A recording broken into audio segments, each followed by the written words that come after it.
अस्सलाम dear students and friends, क्या हाल चाल है। एक नई वीडियो के साथ आप लोगों के सामने हाजिर हूँ। पीपीएससी मैथ पेपर 2015 का आज हम सॉल्यूशन स्टार्ट करने जा रहे हैं। लास्ट 6 वीडियोस में मैंने पीपीएससी मैथ 2017 का सॉल्यूशन करवाया है। तो वीडियो स्टार्ट करने से पहले जो मेरे चैनल पर न्यूज़ कमर्स हैं वो मेरे चैनल को सब्सक्राइबर कर लें और बेल आइकन को प्रेस कर दें ताकि उनको मेरी नई आने वाली वीडियोस मिलती रहें।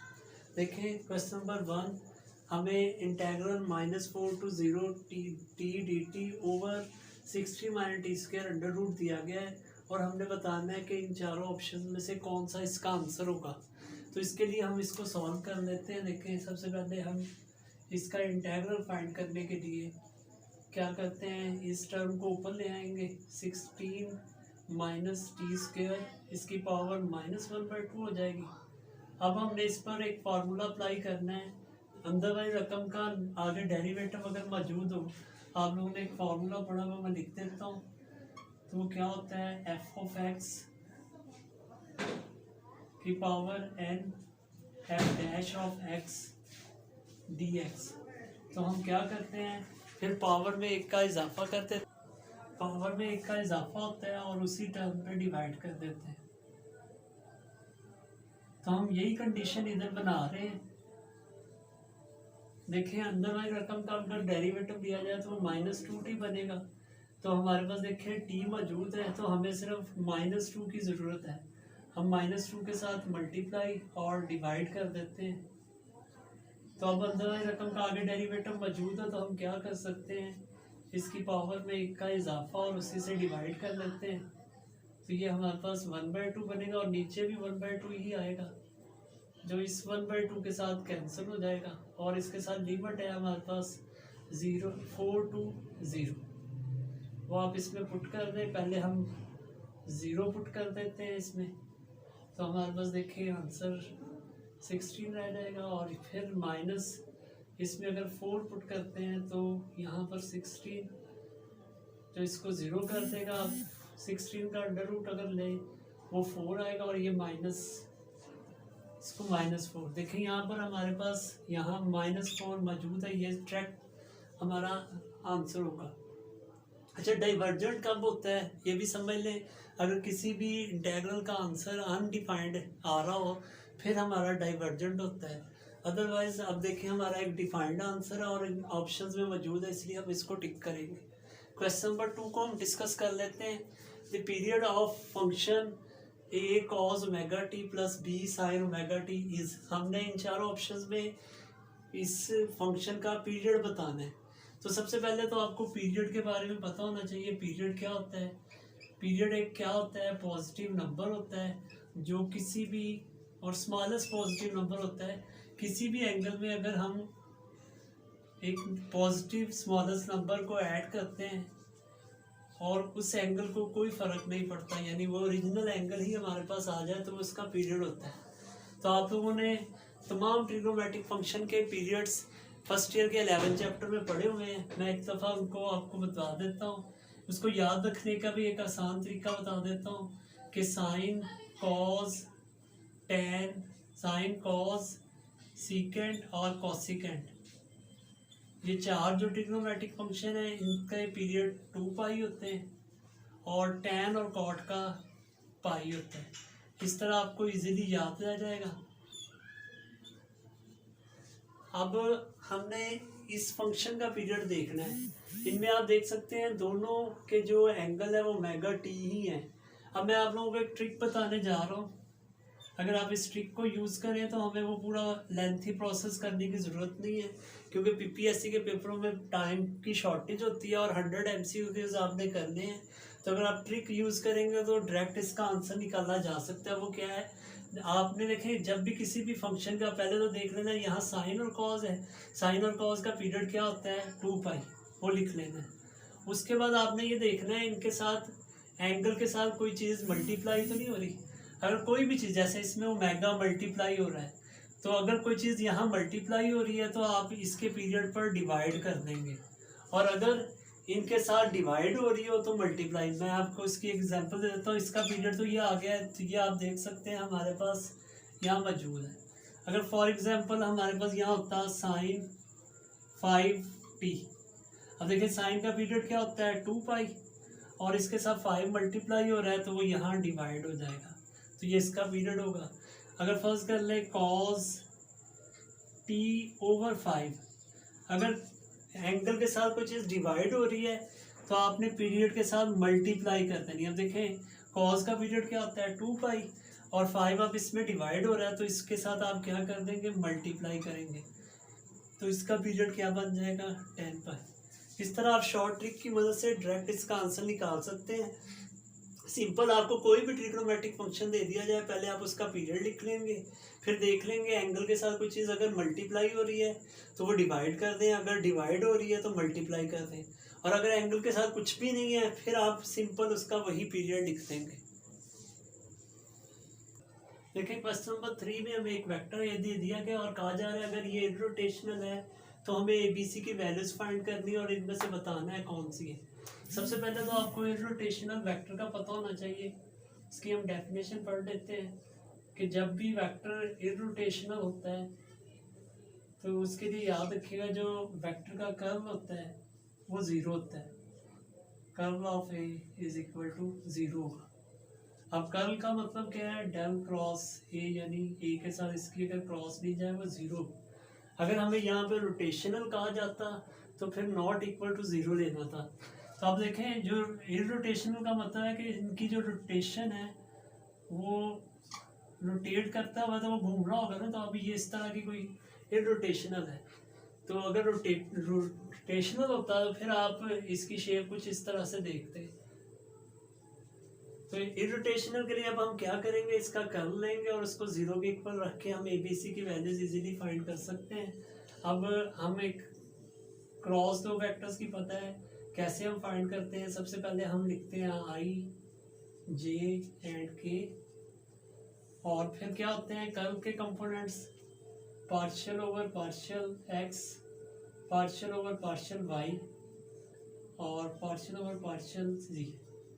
इसके बाद ए के कंपोनेंट्स आ जाएंगे हमारे पास, वो हमारे पास मौजूद है -4x -3y प्लस az, और फिर इसके कंपोनेंट्स लिख लें bx plus 3y plus 5z, और फिर थर्ड जे वाले कंपोनेंट्स लिख लें 3x, और हम इसको थोड़ा ओपन कर लेते हैं, हमारे पास k पार्शियल z और 4x plus CY plus 3z, ये हम इसके कंपोनेंट। अब इसका डिटर्मिनेंट ओपन करना है सिंपल, और इसको हमने क्या करना है इक्वल टू ज़ीरो रखना है। देखिए पहले आई कंपोनेंट के लिए सॉल्व करते हैं, तो इस रकम का हम क्या करेंगे partial derivative with respect to y लेंगे, ये ज़ीरो हो जाएगा, ओनली हमारे पास c ही बच जाएगा माइनस। फिर हम क्या कर रहे हैं कि हमें अब इस कंपोनेंट का with respect to z derivative चाहिए, तो ये दोनों कंपोनेंट ज़ीरो, ओनली हमारे पास 5 रह जाएगा माइनस। अब हम विद रिस्पेक्ट ये जे के लिहाज से करेंगे तो हम इसका with respect to x derivative ले रहे हैं वो 4 माइनस, फिर हम इसका विद रिस्पेक्ट टू z लेंगे तो वो a आ जाएगा प्लस k, तो हम इसका with respect to x derivative लेंगे वो b, और इसका विद रिस्पेक्ट टू हम y डेरिवेटिव लेंगे वो -3 आएगा, तो यहाँ +3 हो जाएगा। अब ये इक्वल टू किसके है, ज़ीरो के है। अब देखें अगर ये ज़ीरो के है तो ज़ीरो का हम लिख सकते हैं 0i 0j, इधर भी वेक्टर फॉर्म बना देते हैं क्योंकि अगर दो वेक्टर्स इक्वल होते हैं तो उनके कंपोनेंट्स इक्वल हैं, तो आप लिख सकते हैं c - 5 इज इक्वल टू 0। इस तरह इस माइनस की वजह से ये साइन चेंज हो जाएंगे, और इसको भी 0 के इक्वल रख लें, और b + 3 को भी इक्वल टू 0। तो यहाँ से c की वैल्यू में 5, a की वैल्यू 4 और b की वैल्यू -3। तो देखिए रिस्पेक्टिवली हमने देखनी है a की वैल्यू 4, b की -3 और c की 5, तो फर्स्ट ऑप्शन में हमारे मौजूद है।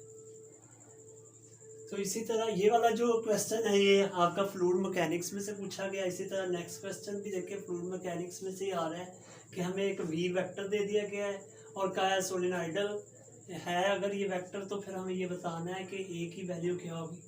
तो आपको सबसे पहले सोलेनॉइडल वेक्टर की डेफिनेशन का पता होना चाहिए।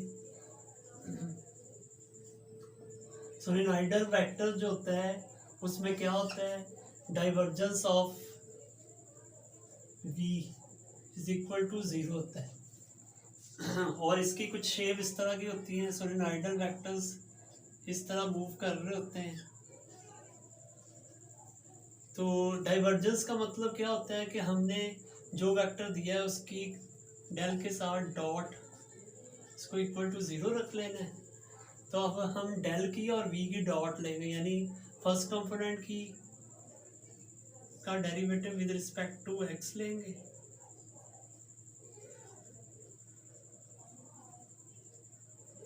प्लस सेकंड कंपोनेंट का हम डेरिवेटिव विद रिस्पेक्ट टू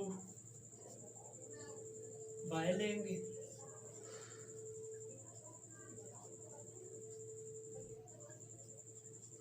और इसी तरह फिर हम थर्ड कंपोनेंट का विद रिस्पेक्ट टू z।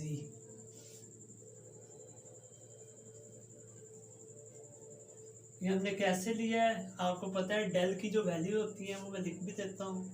जो हमारा डेल है वो वेक्टर कैसे डिफाइन किया जाता है, पार्शियल ओवर पार्शियल एक्स आई, पार्शियल ओवर पार्शियल वाई जे, और पार्शियल ओवर पार्शियल जी के।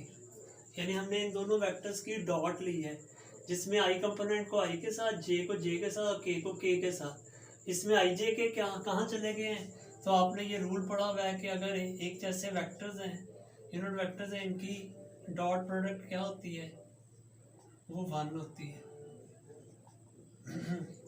इसी तरह लेकिन अगर आई और जे होता तो फिर हमने 0 लिखना था, या जे और के होता वो भी 0 होता है इनकी डॉट प्रोडक्ट, और अगर के और आई होता तो ये भी 0 होनी थी। तो अब देखें इनकी जो डाइवर्जेंस है वो इक्वल टू 0 है हमारे पास। अब देखें हमने इनका डेरिवेटिव ले लेना है विद रिस्पेक्ट टू, देखें x ले रहे हैं तो ये हमारे पास क्या बन रहा है, -4। इसका अगर हम डेरिवेटिव फाइंड कर लेते हैं विद रिस्पेक्ट टू y तो वो हमारे पास बन रहा है 1, और अगर हम इसका derivative with respect to z ले लेते हैं तो वो हमारे पास बन रहा है a इज इक्वल टू 0। यहाँ से a की वैल्यू देखें, ये -3 इस तरफ ले आएंगे +3, तो a की वैल्यू हमारे पास ये आ जाएगी। तो c हमारा करेक्ट ऑप्शन। देखिए क्वेश्चन नंबर 6.5 को हम डिस्कस करते हैं। इसमें हमें एक इंटीग्रल दे दिया गया 0 पॉइंट से लेकर 2 1 तक, और अलॉन्ग दी पाथ उसने कहा है, और इसका आंसर हमने चेक करना है। तो सबसे पहले जो हमें फंक्शन दिया गया हम देखेंगे कि वो किस फॉर्म में है। तो आप देख सकते हैं कि यहाँ पर इसको अगर हम m कह लें, कैपिटल M, और ये dx, और इसको अगर हम n और इसको dy कह दें तो ये इस फॉर्म में है। तो सबसे पहले तो हम ये देखेंगे कि जो ये फॉर्म है ये इंडिपेंडेंट है या डिपेंडेंट है। उसके लिए हमने क्या करना होता है, m का derivative with respect to y और n का derivative with respect to x लेकर चेक करेंगे। अगर ये इक्वल आ गए तो फिर ये इंडिपेंडेंट टू द पाथ होगा। तो ये चेक करते हैं सबसे पहले। तो हमारे पास देखिए यहाँ पर m की जगह पर कौन सा फंक्शन दिया गया, 10x⁴ 2xy³। तो अगर हम इसका with respect to y partial derivative लेते हैं ये 0 होगा, ये हमारे पास आ जाएगा -6xy²। इसी तरह अब हमारे पास n फंक्शन की जगह पर क्या दे दिया गया है, -2x²y²। अगर हम इसका with respect to x derivative लेते हैं तो ये विद रिस्पेक्ट टू हमें x चाहिए, तो -2y² बाहर, तो यहाँ पे 2x हमारे पास रकम आएगी। अब अगर इसका आंसर देखें तो इसका आंसर हमारे पास देखें 6yxy² बन रहा है, जो कि देखें दोनों इक्वल आ रहे हैं, mx और nx बराबर आ रहे हैं। अगर ये बराबर हैं तो हम कह सकते हैं जो हमारी पाथ है वो इंडिपेंडेंट है। अब इसकी डायग्राम देख लेते हैं बना के वो क्या बन रही है। डायग्राम को देखते हैं। 0 पॉइंट हमारे पास देखें यहाँ पे आ रहा है, और इसी तरह अगर हम देखें 1 2 इधर भी 1 और 2 लें तो हमारे पास 2 1 जो पॉइंट होगा वो x की वैल्यू 2 और 1 की वैल्यू ये आ रही है, ये हमारे पास 2 1 पॉइंट होगा। ये वाला पॉइंट अगर हम देखें तो एक्स एक्सिस पे एक्स की वैल्यू 2 और वाई की 0 होगी, और ये अगर पॉइंट देखें तो एक्स की वैल्यू 0 और वाई की 1 हो। अगर हम इन चारों पॉइंट्स को आपस में मिला देते हैं तो हमारे पास ये शेप बन रही है। इसका पाथ मालूम करने के लिए देखिए अब इंटीग्रल हम लेते हैं। सबसे पहले हम स्टार्ट करते हैं 0 0 से, यहाँ से हम स्टार्ट करेंगे। तो यहाँ से देखें आप 2 और 0 तक हम लेंगे पहले, और आगे फंक्शन लिख लेते हैं 10x की 4 2xy³ dx और -3x² dy। नेक्स्ट अगर हम देखें तो यहाँ पर देखें 2 0 से 2 1 तक हमारे पास फंक्शन आएगा। तो इस पे अगर गौर करें देखिए यहाँ पे हमें पता चल रहा है ये 0 0 से 2 0 है, तो x की वैल्यू 0 से 2 वेरी कर रही है, जबकि y की वैल्यू 0 है। तो हम फर्स्ट फंक्शन में क्या करेंगे, y की जगह पर 0 पुट करेंगे, और क्योंकि x वेरी कर रहा है तो वो हम लिख देंगे 0 से 2।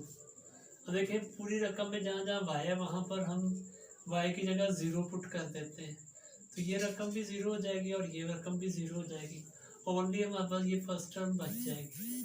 अब नेक्स्ट हम प्लस, इसमें आप देख सकते हैं कि यहाँ पर हमारे पास 2 और 2x कांस्टेंट है और y वेरी कर रहे हैं, तो इसका मतलब हम x की जो वैल्यू 2 यानी कांस्टेंट है, जब इसका हम डेरिवेटिव लेंगे dx तो वो क्या हो जाएगा, 0 हो जाएगा। और हम y की वैल्यू देखें वेरी कर रही है 0 से 1, वो हम यहाँ पर अब लिखेंगे 0 से 1। तो हम क्या करेंगे, अब x की जगह 2 और dx की जगह पर 0 पुट करेंगे, तो ये पूरी टर्म तो आपकी 0 हो जाएगी, क्योंकि यहाँ dx है, dx की जगह पर 0 पुट करने से ये पूरी रकम 0 होगी। इधर हम देखें x की जगह अगर 2 पुट कर देते हैं तो हमारे पास ये चीज़ बच रही है। यहाँ 10, यहाँ इसका इंटीग्रल लें x की 5/5 0 to 2, और ये हमारे पास 4 और -3 -12, इसका इंटीग्रल लेने y की 3/3 0 to 1। तो ये इसके साथ कैंसिल करें और इसको इसके साथ मल्टीप्लाई करने, ये भी इसके साथ कैंसिल करने, और देखिए हमारे पास बन रहा है 64 -4, तो ये हमारे पास आंसर आ रहा है 60।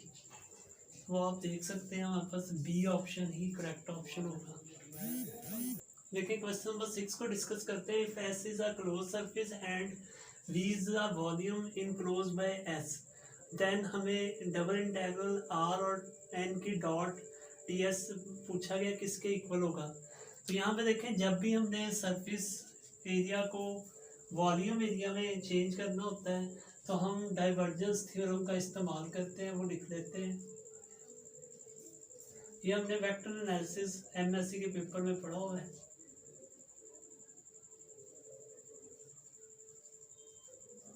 वो क्या होता था हमारे पास डबल इंटीग्रल सरफेस के लिए और A vector dot N ds equal होती थी हमारे पास ट्रिपल इंटीग्रल वॉल्यूम के लिए डेल डॉट A dv। तो हम इस पर भी यही रूल अप्लाई कर देंगे। देखिए सबसे पहले हमने क्या करना है, अब आप देख सकते हैं इसमें सिर्फ r का और a का ही चेंज है, जहाँ जहाँ a है वहाँ पर आप r वेक्टर लिख लेंगे। अब हम डेल की और r वेक्टर की जो है वो डॉट लेंगे। अब आप लोग जानते हैं इसका नेम हम रख लेते हैं 1। अब आपके पास जो r है उसको हम लेट कर लेते हैं xi yj एंड zk। अब हम इसकी डेल के साथ डॉट ले लेंगे और उसके बाद इसकी हम क्या कर लेंगे, इंटीग्रेशन कर लेंगे। तो डेल के साथ डॉट और इंटीग्रेशन देखें हम लोग कर रहे हैं इसकी, तो वो हमारे पास क्या बन रही है, डेल के साथ इसकी डॉट पहले देते हैं। तो partial derivative with respect to x लेंगे तो 1 आएगा, partial derivative with respect to y लेंगे, वो भी 1 और ये भी 1। अब हम इसको इंटीग्रेट करेंगे।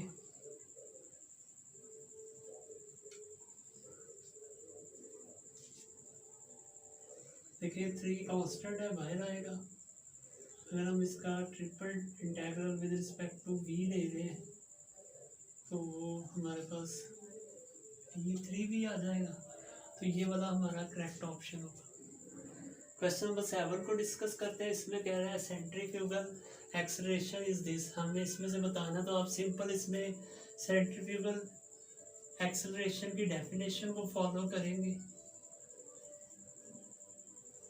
सेंट्रीफ्यूगल एक्सेलरेशन जो है हमारे पास वो क्या होती है कि जिसमें जो डायरेक्शन होती है वो आउटसाइड ऑफ द सर्कल होती है, तो इसलिए उसके साथ नेगेटिव फार्मूला इसके लिए हम लोगों ने ये पढ़ा हुआ है, ये आता है। हाँ, यहाँ पे एक बात और याद रखनी है, अगर सेंट्रीफ्यूगल की बजाय सेंट्रीपिटल पूछा जाए, सेंट्रीपिटल फोर्स